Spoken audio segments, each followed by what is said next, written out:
and welcome to A Little Crafting. My name is Annie and this is my podcast where I talk about all the things that I've been making. That usually consists of some knitting, maybe some weaving, some spinning, some yarn dyeing or some sewing. So I've definitely diversified over the years. Today is October the 2nd and it's, I guess, quite sunny and warm today relative to the last few days where it really has felt like autumn and sweater weather has come along. But yeah, we've had a change back to a bit warmer temperatures today. I am recording from the southwest of London in the UK, which is where I live with my husband and my cat. And if you want to find me on social media, I am a_little_crafting on Instagram and Ankiwoo on Ravelry. And throughout this episode, everything I talk about will be in the description box below, so you can find all the patterns and the other things that I talk about in there. Links will be provided accordingly. So let's start talking about what I have been making. And first of all, I have a finished object that I'm wearing today.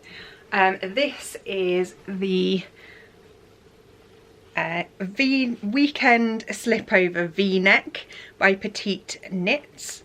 And it is as you can see, a slipover. I do really like the V-neck. I think it will go really nicely with any collared shirts.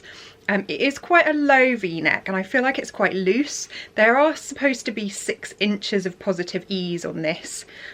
So I think that's quite a lot personally. I think if I was to make it again, I would make a smaller size so it's a bit more fitted rather than quite baggy on me. I made the 3rd smallest size, so I would probably go down to the 2nd smallest size on the pattern. But I do really love this pattern. It was really nice and simple but also interesting enough for me. I tend to get a bit bored with something really super simple to knit. And yeah, it didn't take me too long either. So yeah, there's a preview.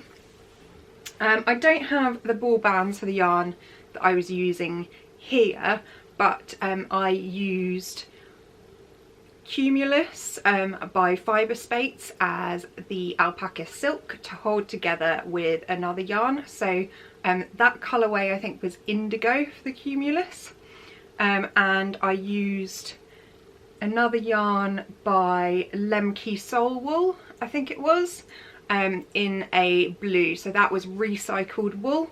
And what you can see hopefully on here, if I show you close up, you might not be able to see very well, but it has some variation in the colours.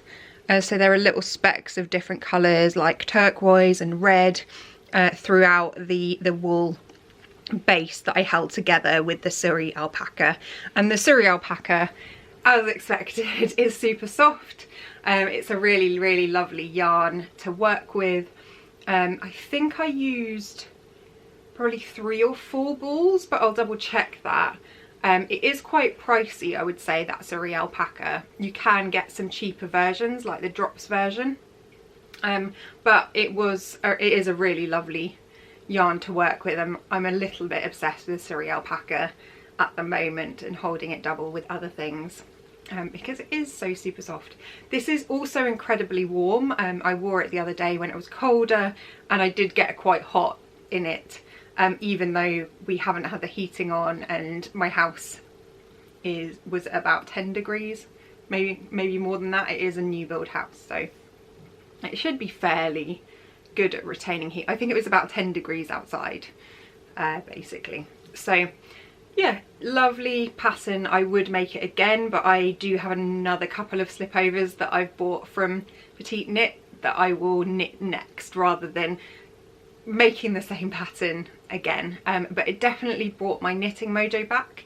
So doing a project like this, which wasn't too lengthy, I mean effectively I'm knitting in bulky weight because I'm holding DK and a strand of Surrey together.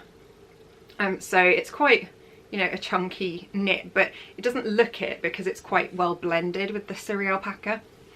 So I really appreciate that. Obviously that helps it to be quite a fast knit. And that is my weekend slipover project. Highly recommend the pattern, like I said. I surprisingly also have another finished object, which is something that I started and finished in the last 2 weeks. And that is this lovely hat. So this is the Hat and Peak by Maxim Cyr. I have knit one of these before last Christmas, and I really enjoyed it in terms of kind of the colour work around it. This was made out of the same yarn I used before, Durarium Natura Ulysse, and in the kind of reds colourways. So previously I made it in teal, yellow and grey, I think. But I specifically ordered some balls of the reds and the pinks to be able to make one of these for myself.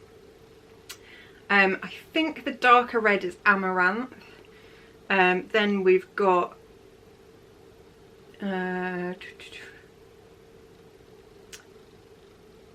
I will double check on the medium pink. This one is Quartz, the light pink, and then the top is made out of one of my favourites, which is Poivre Blanc.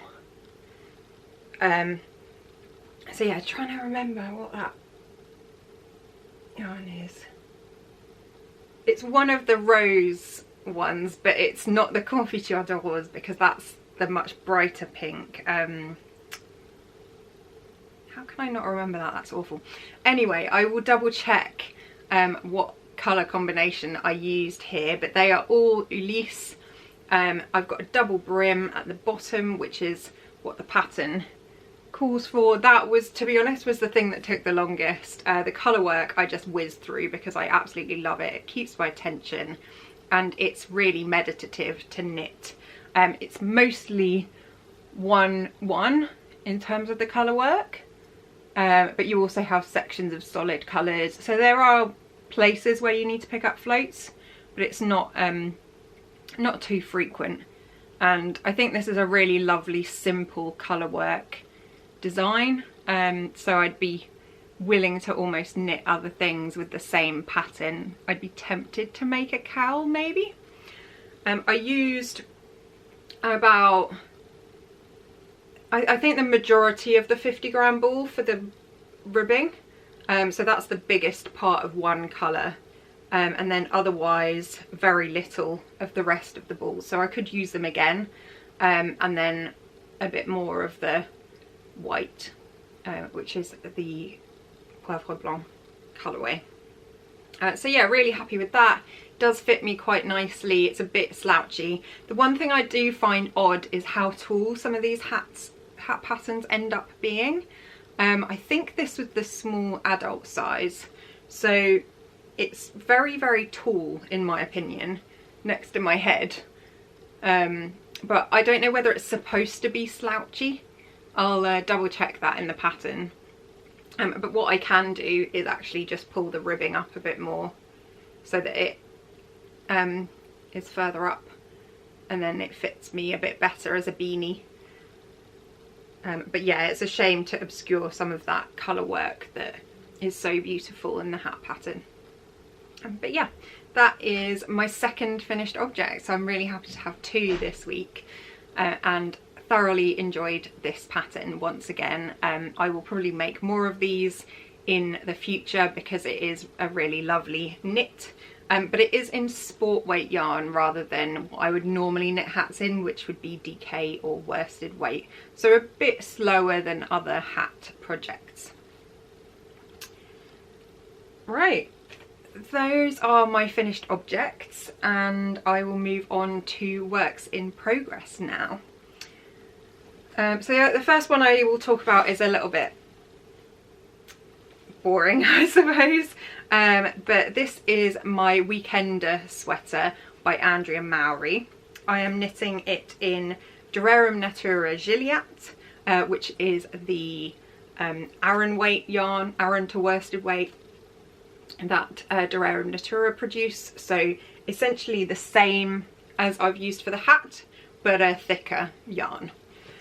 This is the colourway Ciel, and I absolutely fell in love with this colourway when I knit with it in the Ulysse before for my Jupiter crop, and decided I really needed a full sweater out of it. So I'm not very far on the weekender, but I have been doing a bit more. So this is actually knit inside out from the bottom up. You do a split hem at the base. Sorry, I've got yarn in the way. And then you knit up in stockinette. But what I will do once it's done is turn it inside out, so that this lovely reverse stockinette design is showing. So it will look something like that.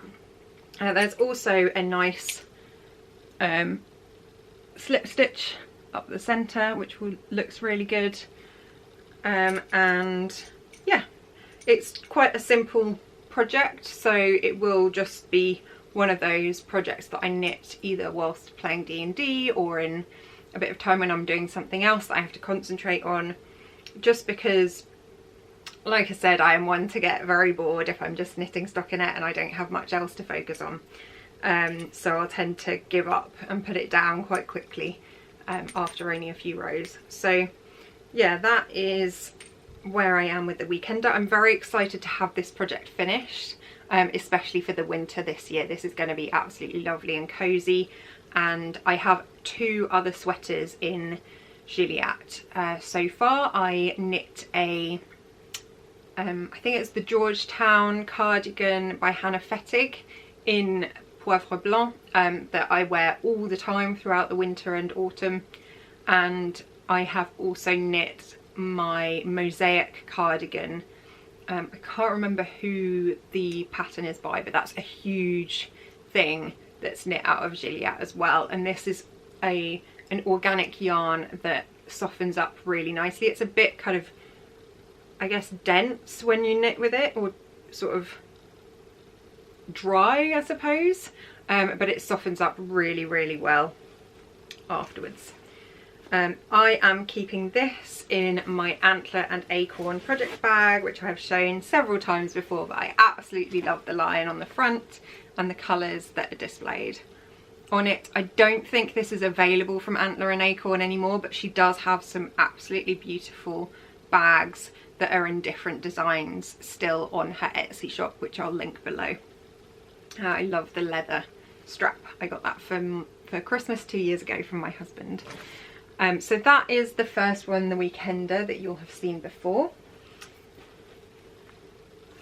Next up, I have something that I mentioned on my World of Whips episode, which was the last one I posted. So I have picked up a sock again. This is in the Silent Night colourway of sock yarn by West Yorkshire Spinners, and then I'm also using some just plain white sock yarn for the toe, heel and heel. And I'm doing this kind of bespoke slip stitch pattern on the cuff. So this is just something I made up, literally just slipping alternate stitches to make a nice pattern, and I thought it worked really well with this very, very kind of variegated blue yarn. It also has sparkles, and it was a Christmas colourway from 2 years ago. I am at the point where I have done 3 rows of the ribbing, so I'm almost done with the majority of this sock, and then I'll cast on the second one. And I'm pleased to have popped this in my handbag when I went into London recently with my sister, and I was able to knit quite a lot of it on the train because it was quite simple. And a small project as well, quite a small project to be able to take with me. And I am knitting this on 1.75mm Chalgu red lace in a fixed circular. I think it's probably an 80 centimetre. and I have to go down to that needle size when I am knitting socks because I'm a very loose knitter. So I think normally people would be knitting at 2.25 or 2.5 millimeter needle when they're knitting socks. So yeah, I'm happy to have picked this up again. I hope I don't lose steam, because I would love to have these finished maybe by Christmas this year, because then I can wear them on Christmas Day, which would be a great plan. So yeah, feel free to go back and watch my World of Whips episode. That was one where I just went through all of the works in progress that I had that were languishing, and decided whether to carry on with them or frog them, pretty much. So yeah, and that is being kept in a quince pie bag, also linked in the description below, which is a nice small bag for carrying around small projects.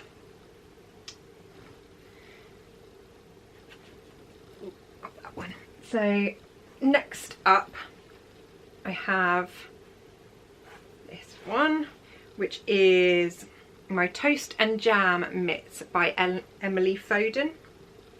This is a pattern I bought from Unravel on the John Arbon booth 2 weeks ago. I think it was about 2 weeks ago. And this is a pair of fingerless mittens, and my friend and I saw the pattern and decided we should make some. I'm using the Red Woman colourway by Madeline Tosh and DK Twist. And it is essentially a lot of twisted rib. So that's where I am so far.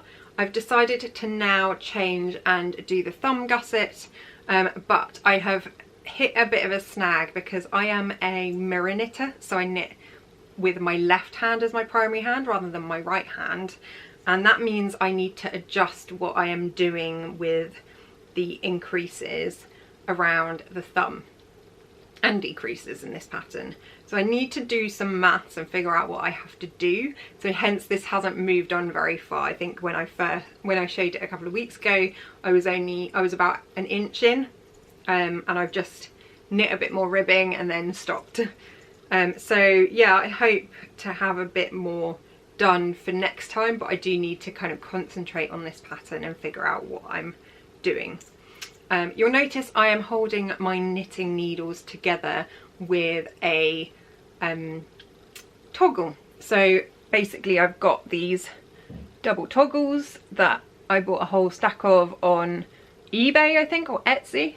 I think I got about 50, and I use them to stop my project from falling off the needles. I think you can use these for up to about 4mm needles.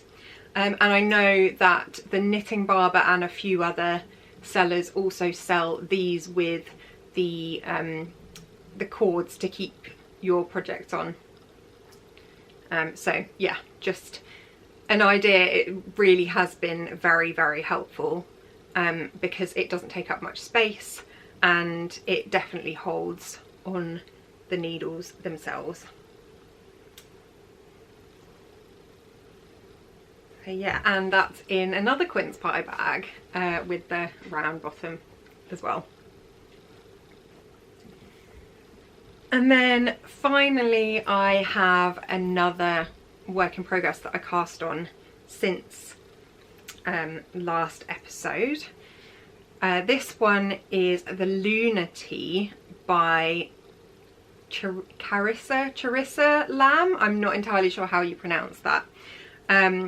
But I saw this on Ravelry and decided that it was a really great wardrobe staple for work to wear underneath something else like a cardigan, and in just a neutral colour. So the colour in the picture is actually white, and what I've decided to do is knit this in undyed yarn.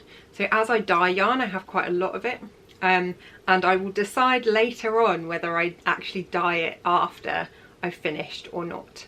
But essentially I will pop a picture up here so that you can see how this top looks, but it's a lot of broken rib, and then it's got a raglan for the yoke and the arms.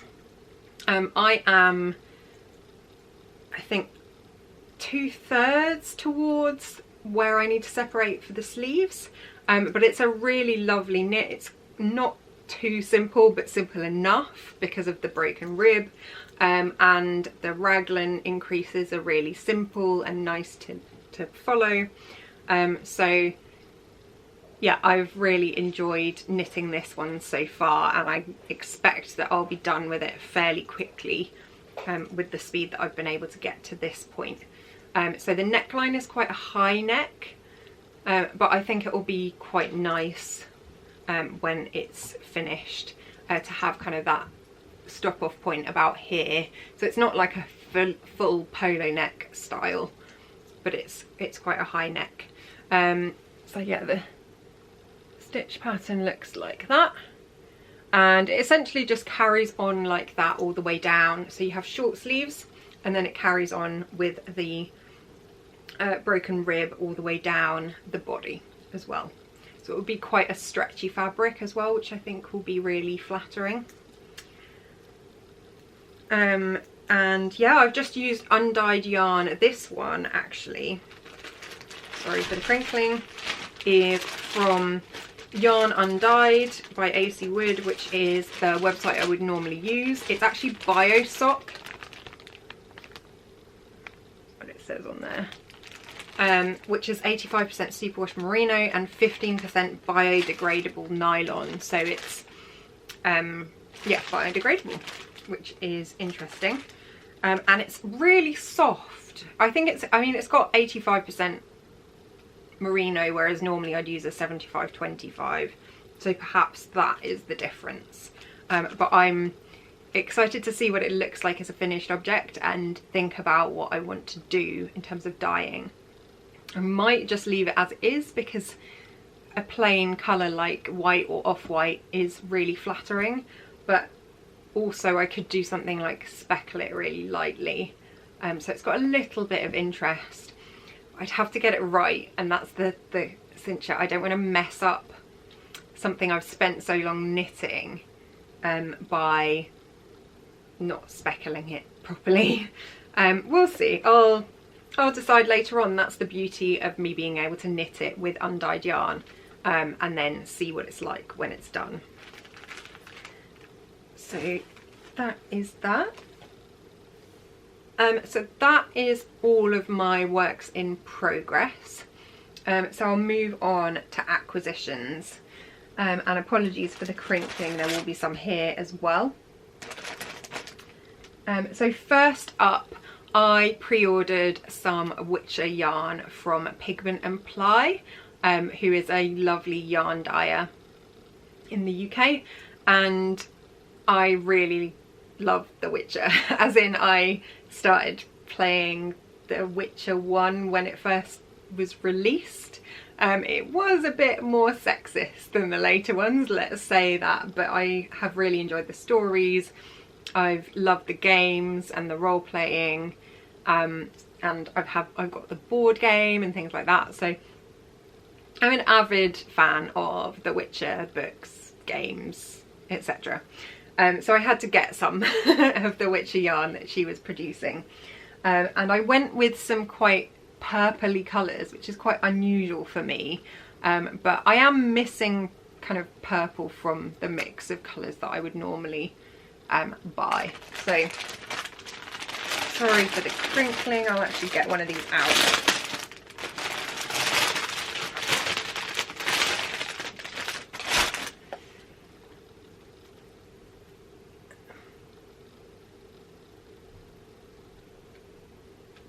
So yeah, I got some of this yarn. I got 3 skeins of it, and it's quite nice, a nice blend of sort of burgundy to purple and some lighter colour as well, so I'll be really intrigued. So I got some of this yarn, and it's a really nice mix of burgundy and purple and some lighter colours at the top as well up here. This is Escol or the Leshy, and it's 75% superwash merino and 25% nylon. So I got 3 skeins of that. I cannot remember what I had in mind to make it with this. So bearing in mind that I ordered this in June and it's now, what, October. So this arrived a couple of weeks ago and I can't remember for the life of me what I was going to make out of this. But I got 3 skeins of this. So that makes me think it was probably some sort of top, maybe a t-shirt of some kind. But I'll have a look back through my Ravelry favourites and see if there was something that pops out and jumps out at me as an idea. So that's those. Then I also got some yarn that is 70% superwash merino, 20% yak and 10% nylon. And I got this for the yak really because I've knit with yak before and it is so soft and beautiful. This one is quite a dark one, so again not really my typical jam, and it's a sorceress's tail, but it's a really moody dark yarn with some lovely variation as well, and also slightly in the purples and pinks. And this one I am thinking of making a single skein shawl with, because I think it will be quite lovely for evenings out, for example. So it's something that's dark but quite subtle. Yeah, so I might actually make a pincher shawl, which is one that I showed on the episode 2 weeks ago, that I knit in quite a variation of colours, and I wanted to knit something in a kind of more muted colour, so that could be a good candidate for that. And then lastly, I had to get a Law of Surprise. So this is also yak, and it has come out quite dark in the end, but it's a lovely burgundy colour. It's a bit more purple than it actually looks on the screen. So yeah, but I had to get this one because it was Law of Surprise, and also because burgundy is my colour. And again, this is 70% superwash merino, 20% yak and 10% nylon. And again, I have no idea what I'm going to knit with this one, so I'll have to find something to pair it with. It does go quite nicely with this. I think you could put both together, but I think it just makes it a bit too dark. I'm quite happy with one kind of mono coloured dark shawl, but I don't think it's worth, because I often like to put contrasting colours together for something like colour work or a stripe or something like that. So yeah, they're blowing out a bit, but you get the idea of the colours that are involved there. On to some book acquisitions. So I had to recently purchase the Laine magazine issue 15 because I am collecting all of them. So even if they change the style, which they have done for this one, I still have to have it. This one was in 2 colours, so you could get orange or yellow, and then the photographs were black and white. But I got the yellow, not the yellow one, I got the orange one because orange is one of my favourite colours. And as per usual, we've got some absolutely wonderful pretty designs in here that I have yet to properly flick through and decide on what I'd like to knit. But yeah, there's the things like the Hento sweater, which is a really lovely sweater. It looks like fisherman's rib, a simple, yeah, as per usual, Laine has the most amazing photography, as you can tell from sort of the photograph on the front, and yeah, some other beautiful pictures. So yeah, this is another one I'd be interested maybe in knitting. Yeah, really nice. So yeah, I need to flick through that and decide what I'm going to knit out of it, and also add it to my collection. I do need to at some point soon go through all of those magazines and kind of decide, okay, this one gets added to my Ravelry queue, that one gets added to my Ravelry queue, to make sure that I am going to knit from them. Otherwise I will just leave them on the shelf and let them sit there. The other thing I wanted to get at the same time to make the purchase worthwhile was the Salt and Timber book, which is Knits from the Northern Coast by Lindsay Fowler. So this is also published by Laine magazine, or Laine, and it has some really lovely simple cozy knits in it. So for example, you've got the breathwater socks that look super cozy.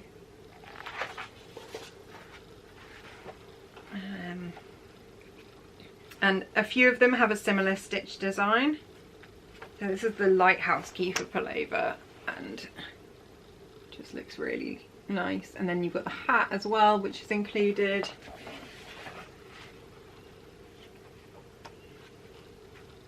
That's the adult Lighthouse Keeper pullover, and I do really want to knit this because it's just really nice and simple as a design. Really nice aesthetic. And then what else have we got? Really like the Stormwatch cowl too. It's got some beautiful texture on it. I don't know if you'll be able to see it because they've actually photographed it in quite a dark colour, but really lovely kind of chevron texture. So yeah, I am really pleased that I got this. It's got some mittens on the back as well, because I think a lot, in fact all of the projects in here I would probably knit, so I think that's a good sign that it's worth buying a book. But yeah, it's got some beautiful wraps as well, some more socks, but kind of cozy socks, so probably thicker than fingering weight yarn, and yeah, some nice hats too. So I thought it was worthwhile. So that will go in my book collection, and I do have a few Laine magazine books. I think I'm missing a couple, but I'm going to be asking for them for Christmas. As it's so hard to find things for me to ask for as Christmas presents, I might as well. That is everything I wanted to talk about today. I've also been doing some spinning, but it's not in a position for me to be able to show you, so I might pop a picture in at the end. Otherwise, thank you so much for watching this episode. I hope you enjoyed it. Please like and subscribe if you think it's worthwhile, and I will speak to you again in a couple of weeks. Have a lovely crafty time. Bye.